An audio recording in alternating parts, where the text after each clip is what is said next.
various various interactive sections with our alumni who are spread all over the globe. In this evening, we are organizing an interactive section with Dayeeta Pal. She graduated from our college in 2021 from the Department of Metallurgical and Materials Engineering. She worked as deputy manager at Tata Metallics. Currently, she is pursuing her PhD in material sciences at Stanford University. In this session, Madam is going to share her experience in pursuing PhD in abroad and guide us in preparing applications for graduate school abroad. We heartily welcome you, Daita Pal, ma'am. It is of great honor for us to have you in this meeting, and we are eager to hear from you. Can you please take out the section? Thank you, Praveen. Thank you so much for introducing me so kindly, and thank you everyone for joining in today on a Sunday evening, like in spite of having so many other things to do. So, today basically I am supposed to talk to you about graduate applications in case, like, most of you might be interested in applying abroad for PhD or masters. So, I just applied maybe for the fall 2022 cycle, and yeah, a few tips and tricks maybe that my seniors gave to me, and maybe I would like to pass on to you. And I did put together a few slides which I was planning to maybe just quickly go over them, and then maybe we can have a question answer session. Is that okay with all of you, or like we can just like directly switch to the question answers as well? How would you want it? No, ma'am. First, you can share your slides, then we Okay, can sure. go for questions. Sure.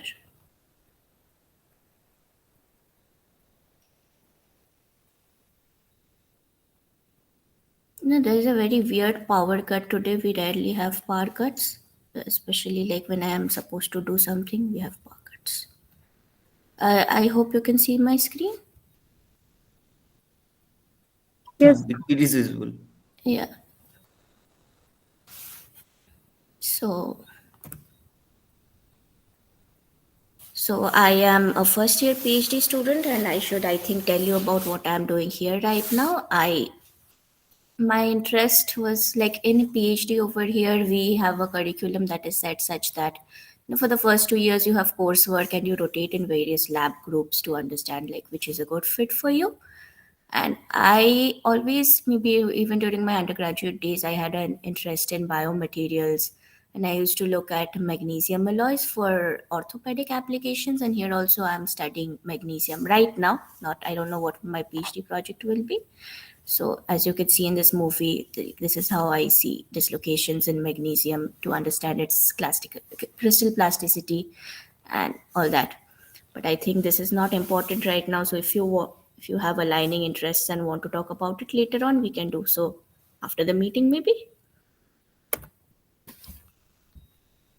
So as Praveen said, what am I doing here today? I will tell you about, or maybe not actually guide, just share with you my experience about what I felt when I was applying for graduate school, what are the difficulties and what worked or did not work, sort of.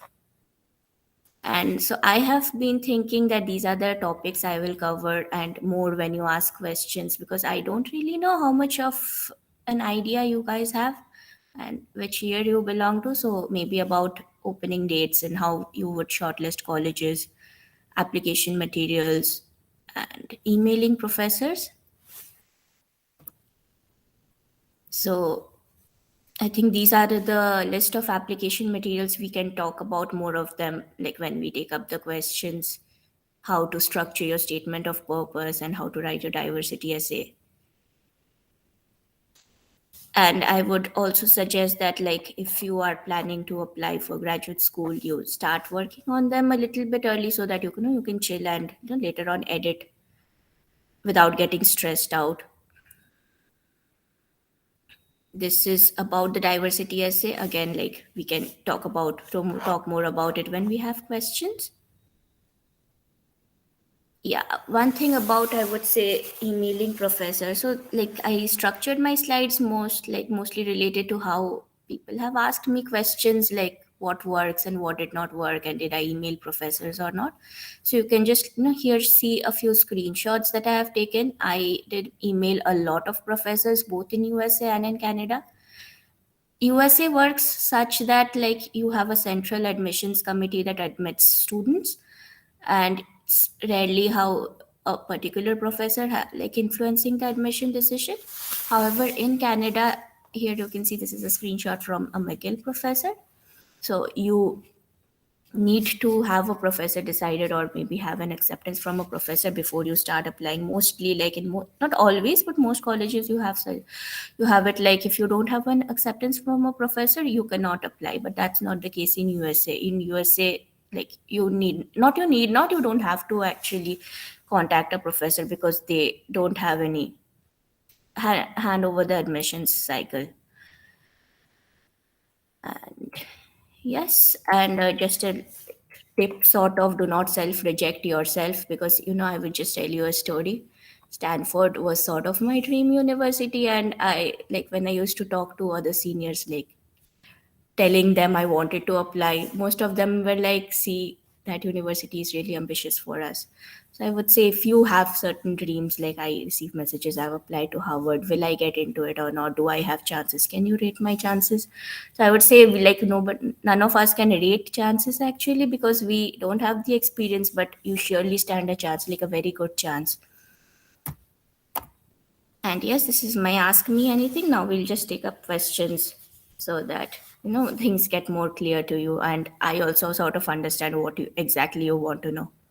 And you can, like, it's just need not be related to grad applications. You can talk about, maybe I did my third year internship at Tata Metallics and then got a pre-placement offer. So if you have any questions around that, core sector placements or internships, anything, like, I'm happy to chat. Is it fine? Yes, Didi. Yes, madam. Okay. Audience, if you have any questions, you can ask to the madam. Ma'am, I have a question. Yeah. Hello, ma'am, am I audible? Yes, First yes, of you're all, audible. thank you very much for sharing the information. I would like to ask that for this application to be successful Yeah. to a university abroad, for example, Stanford or Harvard or whatever, like, is it really necessary to have prior research experience in a university of that stature? Suppose online internships or research projects, something like that. Is it like I a did not criteria? have it. I did not have it. Neither, like, people ask me, is our publications necessary? See, I had just one conference, and so I will say, you don't need it. You can. What is important, as I see, is 60% importance goes to your SOP. So you need to write that very well, like how interested you are in the topic, how passionate you are about the topic. So I think if you are interested and you sort of start working on your SOP really early and with a lot of heart, I would say that is very important. And rest of the importance, like 10% importance goes to your recommendation letters. Like when you look at your recommendation letters, get a professor who knows you well, instead of somebody just like some high profile professor who will just like maybe write 2 or 3 lines about you. So all that works. And see, I won't say, like, obviously all of them are really good, but is it very necessary? You can see me, I did not have something very hi-fi too, so probably not. I had one internship at you say IIEST Shipur, and one in our college, and the rest was like industry experience. So does that answer your question? Thank you, ma'am. Just one more question. Yeah, yeah, sure. Like, would you consider our college CGPA to be a very defining criteria? Like, how much weightage that does that keep? What happens? See, so I was like a part of a committee this year. So how it works in USA, CGPA is like people get a lot of like very high CGPA. So how is it considered in India? It's considered in India and in China. People get like not a very high CGPA, so it is considered accordingly. And so they look at this like top 15% of your class, top 10% of your class, and even that is not that necessary. If you just have a like good CGPA, you need not have like very high 9.8 or something like that. Just a good CGPA, something around 8. I think it is pretty good if you have like your interest and a bit of research experience. I would say you need not have publications as such, but if you have good enough projects and you can write about them well, that would surely be fine.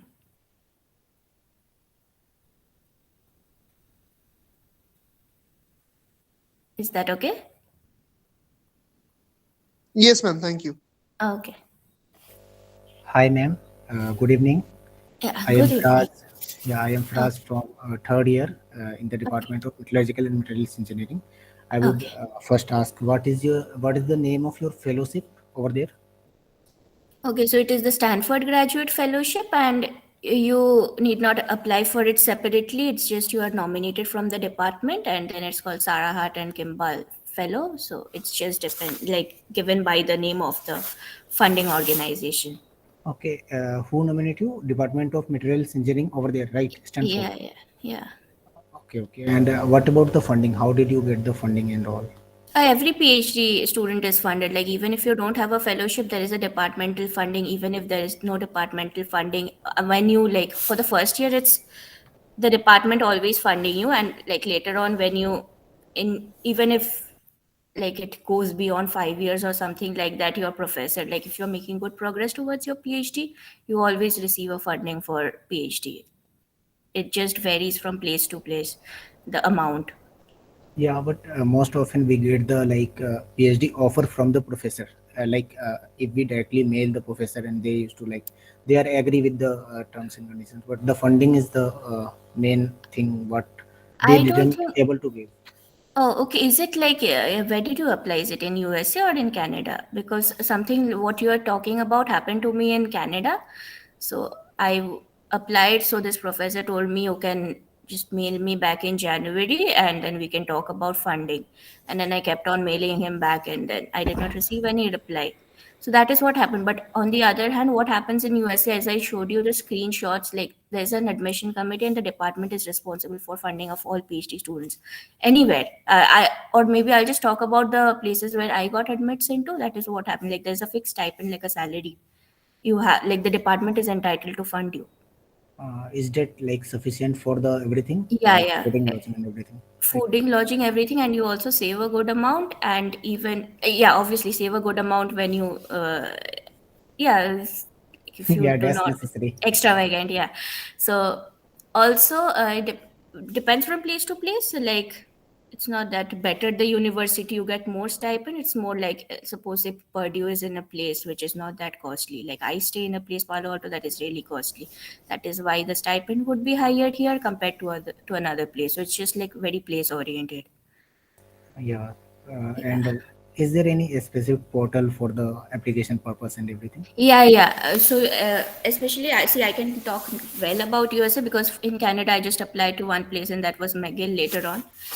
But after I got an admit from Stanford, so it did not, wasn't really necessary. So in US, for most US universities, the portal, like you have application portals, you need to prepare your documents, submit an application fee, and these portals usually open in the middle of September, like 15th September. So if you just keep a track from August, you just shortlist your universities. Usually, like given the dollar rupee exchange rate, people don't apply to more than say seven or eight.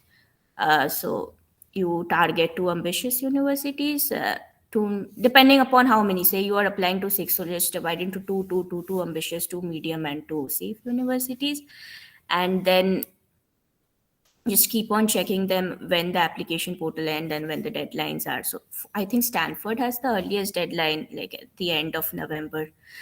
The rest of them usually I've seen it's 15th December mostly, or some even like extend to January. So you just like maybe first begin by shortlisting your colleges and then looking at the time websites, checking the websites regularly. Uh, uh, do we need to clear the TOEFL or GRE examination for that? Oh yes, to I feel is necessary. GRE, increasingly I've seen not only because of COVID, but because like they have realized that GRE is not a good measure of your research caliber or something. So most college, you are from metallurgy, I think. So I will Yeah. talk about UC Berkeley. UC Berkeley permanently waived material science, like GRE for material science. I think as far as I had checked when I was applying, I think it's still there right now. It's not like they don't need GRE anymore.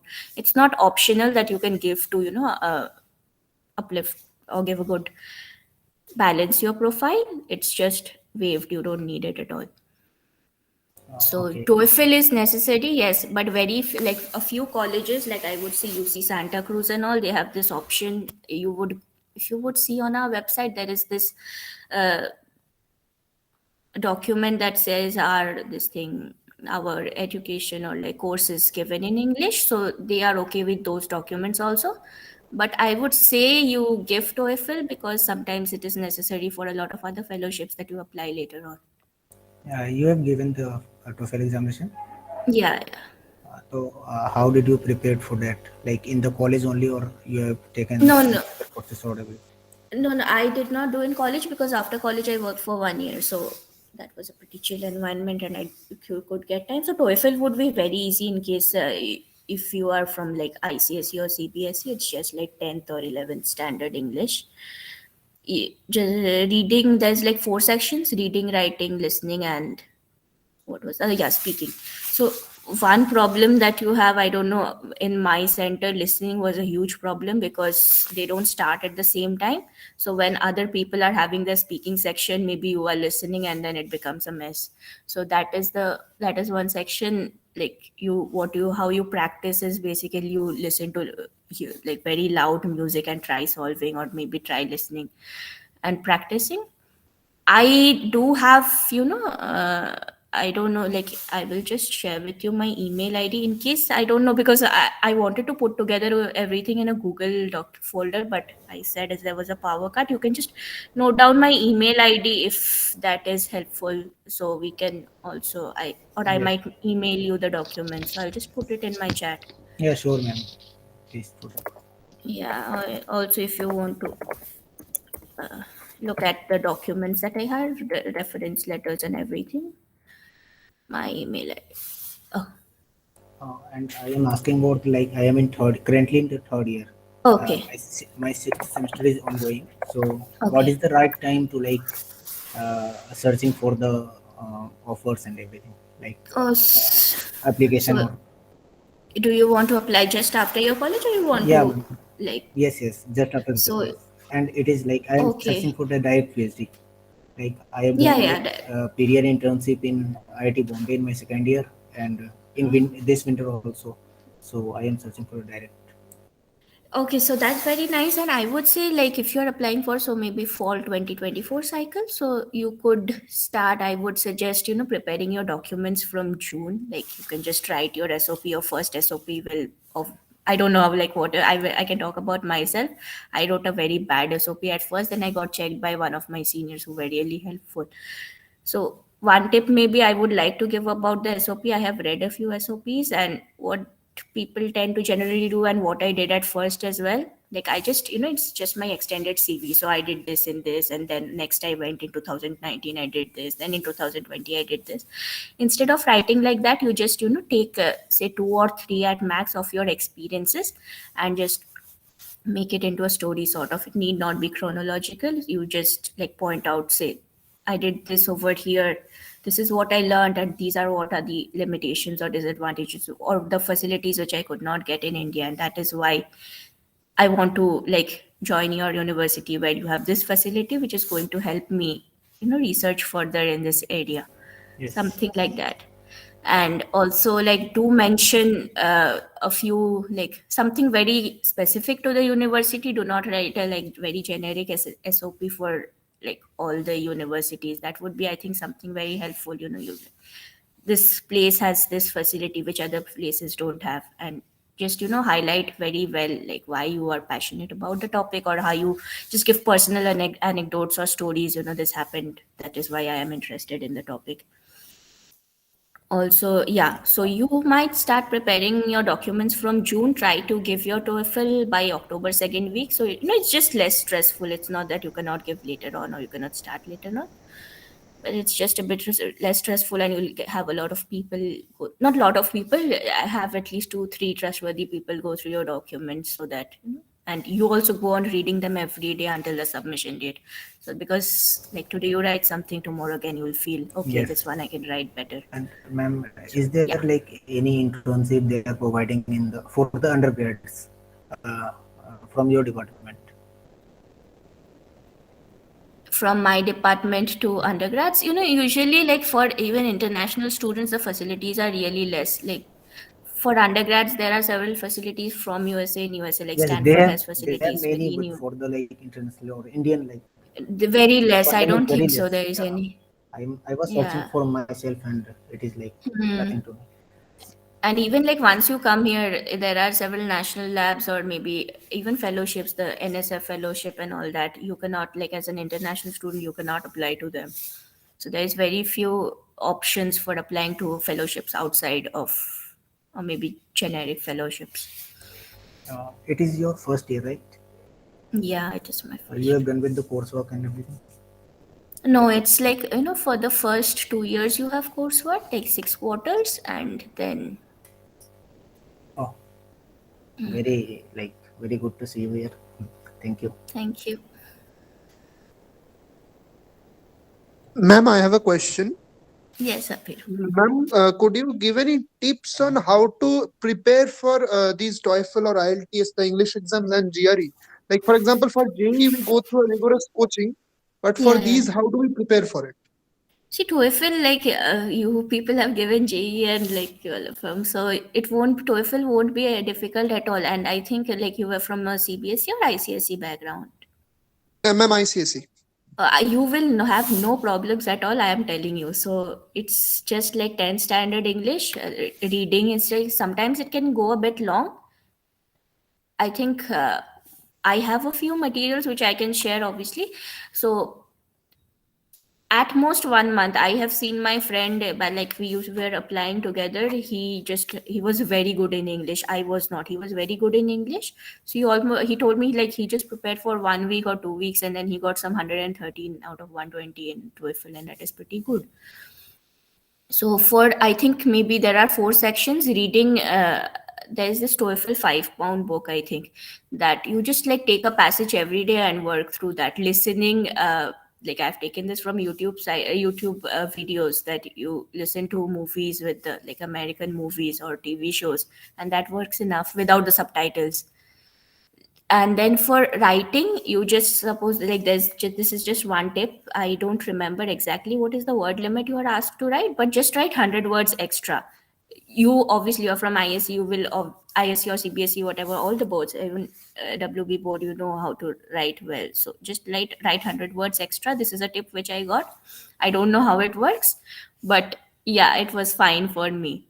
And speaking would be, you just, there's a pool of topics for TOEFL. Like these topics come for, like, it's not possible to go through all of them, but just so that you have the flow of speaking. And usually, I heard this from one of my friends that because Indians have a clear accent, they get pretty good marks in the speaking section of TOEFL. And like, even if you fumble and all, it doesn't matter that much. Like, not a lot of fumbling, but a little bit of fumbling is fine. Thank you, ma'am. Ma'am, just Yeah. one thing. Ma'am, Yeah. you said something about writing 100 words extra. Ma'am, could Yeah. you Yeah. like, please repeat Okay. what is that is? I couldn't get it. Okay. So like there is this, I think, independent writing section. You have to write two writing pieces, and one is like you write up to 250 words. This and this is your topic. So I would say for that question, write 350 words, something around that. Don't go too much extra. Write 350 words. And there is one question for like, I think you read something or listen to something, and then okay, you read something and then you are asked to draw a contrast. So even that, I think if they ask you to write 350 words, you go 450. So this is one tip I received. I don't know how it works, but it did work for me. Thank you, ma'am. Yeah. Ma'am, does your job help you anyhow in getting PhD things? Yeah. Tata Metallic, sorry. Not for me, because I used to work on like something around sustainability and iron making and all that. But and here my interest, like the research interest, I used to work on biomaterials during my undergrad. So that did not help me as much. But if you have say like I have seen my batchmates, most of them have interests in battery research. So they used to be in industries, and that did help them a lot. It's not that academia needs academia. And I did talk to one of my professors as well. So if you have similar interests, it's obviously very, very helpful. Like I do work with the computational material science, simulation and modeling everything. Okay. So But you have IIT Bombay internship, and that is pretty good, I think. So you need. Are you working in the industry as well, or like after this, or did you intern in the industry? no, ma'am. I got the summer intern over there in 2022, and now Okay, this okay, winter also with the same professor with other project I'd worked on. okay, okay. So I think that would be very helpful. So industry, if you have aligning interest, sure it does, but not maybe as much for me because I could not write. I did write like you have this option in your portal, like what is your work experience. I could mention there, but nothing in my SOP because it did not match with my biomaterials research topics. yes, ma'am. Yeah.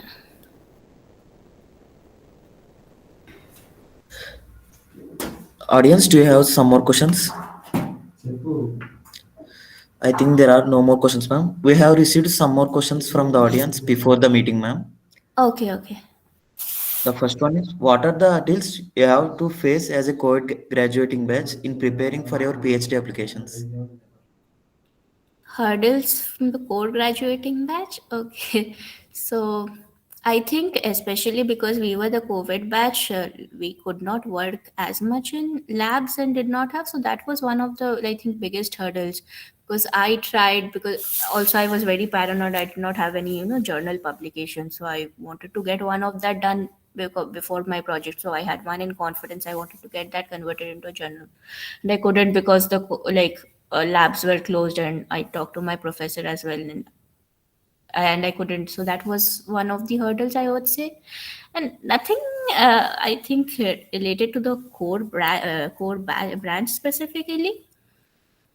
Uh, Coming from, I think, I don't know if I should say this, but yeah, we, I think, don't have as much exposure as compared to like people from other great universities. So that is sometimes,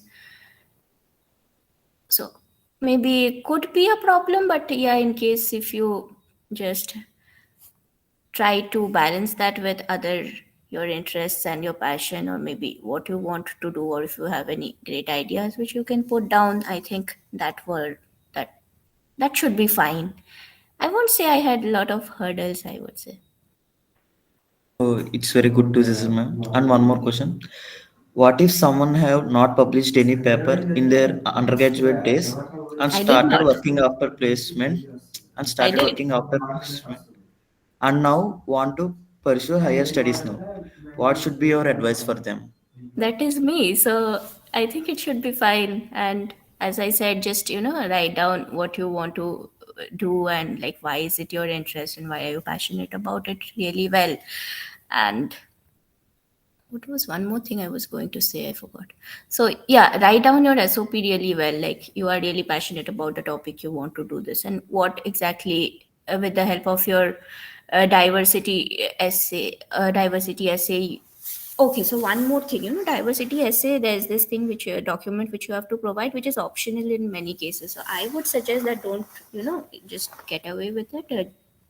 Try to write that and supply that document, because it does, or it is an important factor for you or for the universities or people here, like how do you want to contribute to the community with your research, and like how much are you interested in giving to the community, and what are the experiences and background that you have, that is diverse experiences and background that has led to your interest in graduate studies, and how would you like to help other people with that. So that is one important document, I would say. And yeah, what again was the question? I forgot. What is the Praveen? advice you would give to them? Okay, okay. Yeah, I think, yeah, just to go write well how you want to, or even if you have good ideas, you can just write them down. Because I don't know, you also did suffer because of of like labs closing down because of COVID. So you can, and those things are actually considered by them. So you can maybe write down your ideas and write down why you want to do all that. So that should work. Okay, Please ma'am. address the questions that are in Yeah, chat. yeah. So Prerna is asking how to know your interest for further research in BTech. You never really know, but what exactly you want to do further, your further interest for further research. Like, do you want to do research or not, or what field you want to do research? Is it something like that? Your interest for further research in BTech. So if you are like maybe asking about what field you want to go, I would say even people after coming here have just like taken 180-degree turns in their research topic. So you can just maybe you start with something you don't like, that you explore something else. I suggest, that is one problem I maybe had, because I wanted to work on biomaterials, then went into the industry. So while writing my SOP, it was not like I could, say write a very coherent SOP using all my experiences. So if I had, maybe thought well before, I feel I could have written a better SOP or something with more, coherent structure, like coherent structuring of the SOP. So I also don't say that you should know what your research interests are from the very beginning. You might work on biomaterials now and you go into your graduate research and you do optics. So it's completely fine. Just have some experience that are related, at least something that you can relate, in case you are targeting going abroad, so you can have something that you can relate and to write down for a particular research topic when you apply. And not necessarily you will continue that in your graduate school as well. You can just do whatever you want when you go there, and nobody will tell you like you had been doing this, and now you shifted or something like that. And how to know your, so I would say like if you're in your second, or even if you're in your third or fourth year, so I could say you can still explore and find out, and just have maybe I would say two experiences in related, or two projects around two, or not three, around two projects, just so that you can write down or maybe highlight the limitations that you could understand, that okay, while working, these are the problems I faced, and these are like, this is what I want to do when I go there. How did I get into Stanford even? Which exam you qualified? I did not qualify. Like, there is no qualifying thing for TOEFL. You just have to get a good score. Okay, so one more thing. When you like shortlist your colleges, just note down the TOEFL score for everything, and even like if you have to appear for GRE or not. So you can just then, like while preparing for your TOEFL, you can just have a target and go accordingly, because there are 4 colleges that you have can send your scores free to, which you can't change after the examination. So I would say take the like think that through, and from your list of colleges you can just set a target score of your of the of set a target TOEFL score that you need to acquire to get into your shortlisted colleges. Can you actually, for network problem, I could. Okay, so Abhinanshu, does that answer? It's just like I only had to give TOEFL.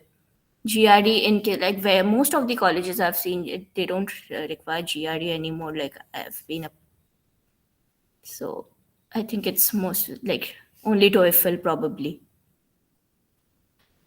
Are you doing your PhD direct after your BTech? Yes. So after BTech, I did 1 year of job, and 7 days less than 1 year, and then I came here last September. Ma'am, what about your BTech project? What was it and who was the guide? SP sir? Extra chemicals. Yeah. No, not SP sir. It's SB, Shupriya Bera sir. Okay. So you did work on biomaterials only in the BTech Yeah. project. Yeah, for BTech project, and as well like in second year when I went to Shipboard, I used to work on polymeric biomaterials. Oh, great. So you are belongs to here West Bengal only, right? Yeah, I'm from Kolkata. When you come to India, please visit our department. We Yeah, could have a sure. talk. We could have arrange a talk session or interactive session for our Sure. department. It will be very helpful. And like, which year are you in, Firas? Third. My Third year. sixth And going. Yeah. okay, so I is your like PhD, not PhD, sorry, is your No, final no. year guide It decided is already? PhD. Okay. And what are Uh, you? Oh, you said computational I have a materials science, I project think. collaborating with Okay, Dayeeta and sir and NML. So there is a oh wow, the project that's based on great. copper ruthenium alloys and XRD. So it is going on here. So maybe that will be my That's yeah great. extension of that Vera project. sir is very cool. Yeah, he is very cool. Yeah. So please do come here. Okay. Which exam? Yeah, sure. Okay, Debajyoti is asking which exam is preferred more, IELTS or TOEFL? See, I think I also, as my senior said, TOEFL is more widely accepted. So I would say go for TOEFL. You can also do your research. And one difference between IELTS and TOEFL is that, many people, I don't know if you, I never really understood this. Many people have a problem speaking to a computer screen. Like they are more like at ease when they talk to a human rather than a computer. So in IELTS for the speaking section, you have a person who is grading you, and most of the times people believe that for when a computer is grading you, they might not catch up on certain things. So that is something which is easier in IELTS, I feel. But I would say go for TOEFL.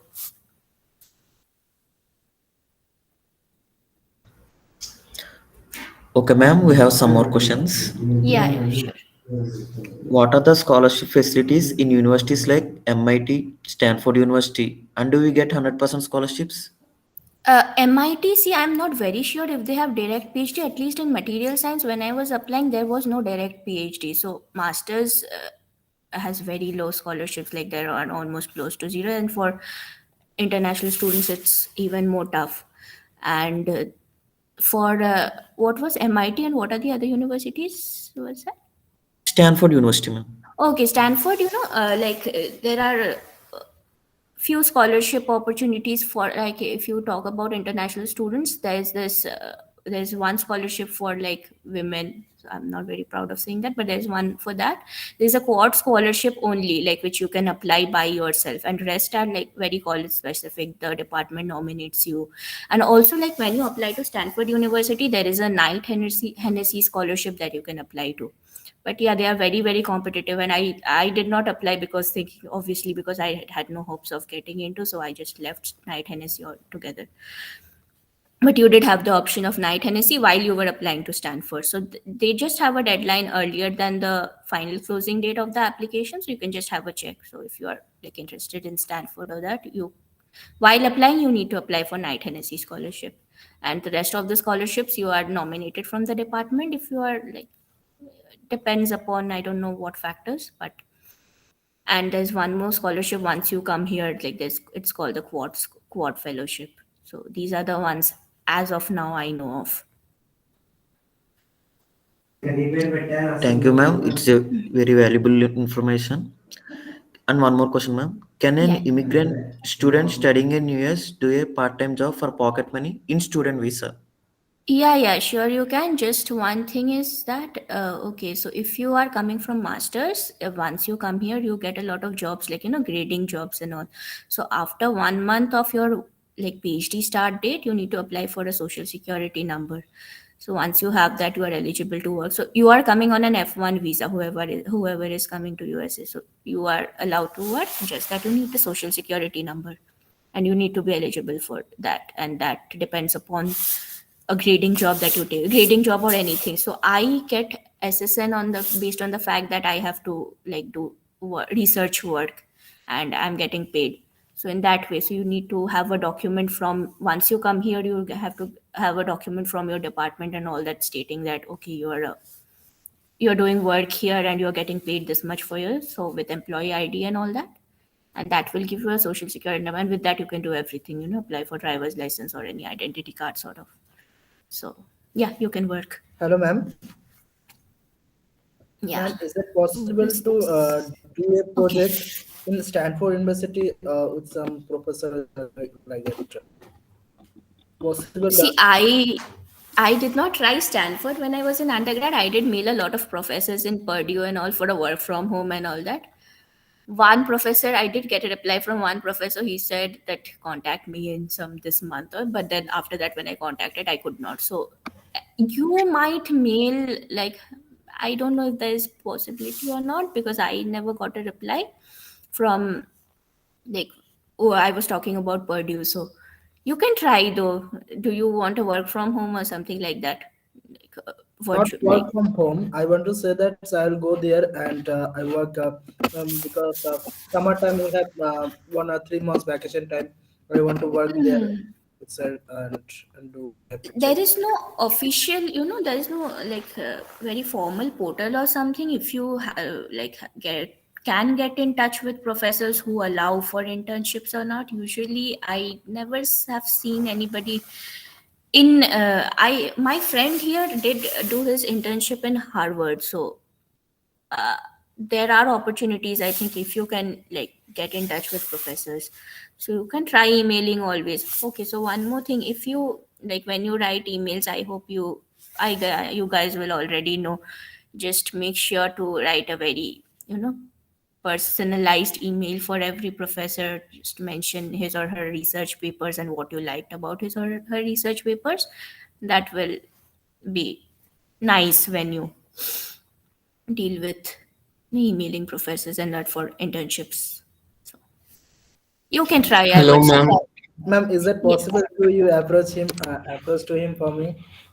Because ma'am, it is very impossible for me because I don't know him and I have not connected with him. See, I can ask if there is like if there are any opportunities, because I am not in a research group like yet. So I can maybe the professors which I'm rotating with, I can ask them if are there any possibilities or not. So yeah, maybe I can ask and let you know. Okay, ma'am. Thank you, ma'am. Thank you. Yeah, yeah. So it has been only 4 or 5 months. I don't know a lot of people, but yeah, I will surely ask and let you know. Hello, ma'am. Am I audible? Yes. Yeah, yeah, you are. Yes. When you will choose a research group, how important is it that you understand the professor? I mean, some are very strict and formal with deadlines and all, and while others are rather lenient and not necessarily lenient. I mean, they're open to interactions and more friendlier. So, how do we know how someone is inside the lab, and how important is it? Okay, so that is the reason, like, you get an opportunity to rotate here. So for maybe 2 months, you go in this group, you understand the professor, you talk to the PhD students or maybe master students and get like try to get a hang of whatever happens in the group, how is the group culture. And that I would say is very, very important, because I have this like my senior, I got to know from him, one of his friends, he was a PhD student somewhere, and then his guide was like really hard on him, and that did cause him a lot of mental troubles. Like, did not always, like, you give him something, he never accepted it in the first chance, and that caused him to get his PhD at a much later time than he was supposed to. So it's very important to know that, and you do get chances to like very understand very well how the professor is, like, you are interested in how he works, how he or she works. So Okay, so it is possible to know him or her after I go there, and I don't yeah, necessarily yeah, have to absolutely. understand them beforehand. No, no, because Okay, you won't, if you're like most US universities that I have applied to, you don't get a professor, or like, you can read about them, you can read about their work, but once you go there, or maybe like once you get acceptance, we had virtual visit weeks, but I don't know what will happen when you people will graduate. So you get to go and talk to the professors, like that's a full funded visit week. So you can go talk to the professors, talk to their PhD students. Once open you like, house. yeah, once your like Hmm. course starts, you can also like rotate with 2 or 3 professors. You can't rotate with a lot of professors because time doesn't permit, but yeah, 2 or 3 of your interest, and then you can choose. It would be Okay, fine. so if I'm rotating between two professors, for example, Mhm. that doesn't necessarily mean that I'm wasting time. I mean, I'm working for No, two no, months no. in a lab and then, okay, okay, that's Because good. like even I would say, for my case, for the first quarter, you don't need to take any research units for credits. You just like you can just find, okay, so I go to this professor, you work there for 2 months, you realize, okay, so this is, I don't want to go there. You try a next professor. Matchmaking goes on. Okay, fine. Yeah. Okay, thank you. And the first 2 years is generally coursework. I mean, Yeah, yeah. just like classes and tests. Yes, tests also, like it's a very, not like we have it in NIT Durgapur. It's very, very, most of them are open. Yeah, tests are very hard. It's open book. You have all the resources, still you have Hmm. difficulty in understanding the questions. But yes, it's mostly you have weekly assignments and stuff. They are very hectic. Okay, thank you. Yeah. Ma'am, how many papers do they consider for giving PhD? Like in India, there are like three or four Okay. papers. That is not like very, there's no rigid criteria. I talked to one of the professors, so she's like, see, it's not very necessary. I would like you to publish papers, but not extremely necessary for getting a PhD. So there's no rigid criteria, and also it depends from group to group. Some other group, there's this Ma'am, optics. can you please repeat the things? I lost my network connection and Oh, I. okay. So it's not, there's no rigid criteria for Stanford to per se that you have to publish these many papers. It varies from group to group. I talked to one of the professors who said, like, see, I would like you to publish papers, but it's not a rigid criteria for getting your PhD. Some other group again has a professor who said, okay, I want three papers or like three first author papers from you. So like after you get a PhD, or else I won't, maybe. So Yeah. it works from group to group. So nothing Do rigid. do anybody exceeds 5 years? Like in India, many are working in Oh seventh year yeah, or 6 year. yeah, yeah. There are seventh year PhD students. So like when we just came in and we used to have our orientation sessions, people were like, some of you are going to stay for 9 months and some 9 years, and that was pretty pathetic. Exactly. Yeah. So for the exceeding people, they do arrange the funds, right? Yeah, yeah, that's fine. People usually get funding. It's not a big, very big, not a very big problem. No, it's not a problem. As long as you're making progress towards your PhD or working, you will get funding. Funding is not a problem. Okay, thanks. Yeah. Madam, is Yeah. the recession in any ways affecting and can affect the research opportunities in the US for foreign students? I don't know, even I was thinking that, but as of now, what is happening, like you write proposals for funding from the government's Department of Energy, and you already get the funding to continue your research for maybe next a lot of years. So for the group I am working now, it's the Dresselhaus Marie group. So we have got funding for maybe shock physics, like you have already received the funding to sustain your research for a lot number of years. So I don't think that will be as much of a problem. Ma'am, and what are your future goals now, ma'am? See, I want to maybe work as in the R&D of a national lab or something like that. Let's see what happens. So that is my hope and wish. Yeah. Hmm. We hope for your best, ma'am. Thank you. Audience, do you have any more questions? Ma'am, I have one question.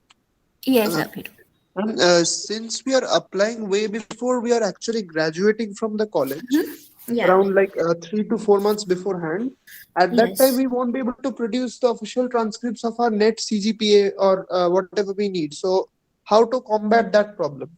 No, no. So you don't need to provide official transcripts when you graduate. Like when you are applying, it's just the unofficial ones that you get from the academic section. You can scan them and give. So once you get accepted, until you join the university, there is one time period when you have to like officially give your transcripts, and that's when you ask the academic section to send it to the college directly. So that is your official transcript, and that happens after you graduate. So that should be fine. Thank you, ma'am. Okay.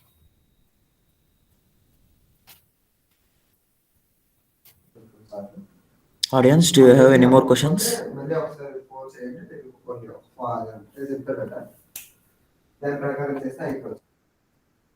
Ma'am, I think no more questions, ma'am.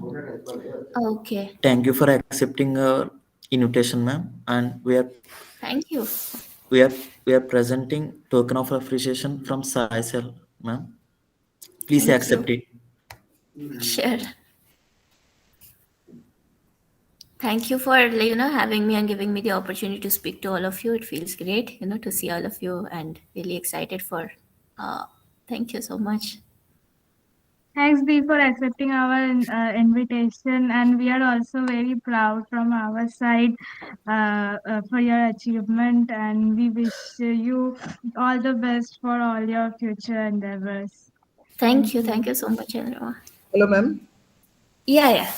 Ma'am, is it possible to give your contact information? Because, ma'am, Yeah, yeah, sure. I Can I put it in the chat? okay, ma'am. I wrote my email ID in the beginning, so you can have my contact number as well.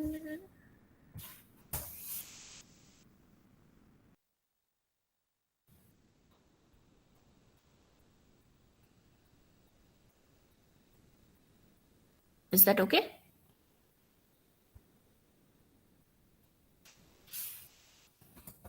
There have only your phone number. And what else do you need? Okay, ma'am. Oh, it's okay, ma'am. Thank you. No, like, do you need, because gave my email ID at the very beginning. I can write that once again. Do you need any other contact information? Okay, ma'am. Thank This meeting is being recorded, so we will share the contact information Oh, in okay. our YouTube video. Yeah, yeah, sure. Okay, ma'am. Thank you, ma'am. Yes, yes.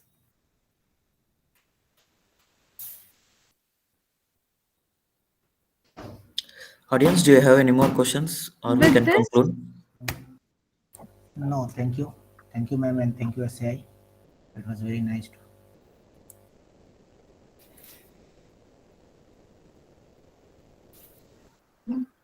we conclude our session. And thank you, Didi, and again. And you may leave now.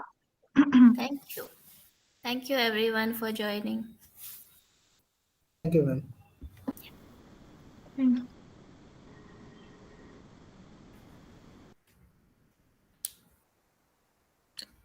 Thank you all.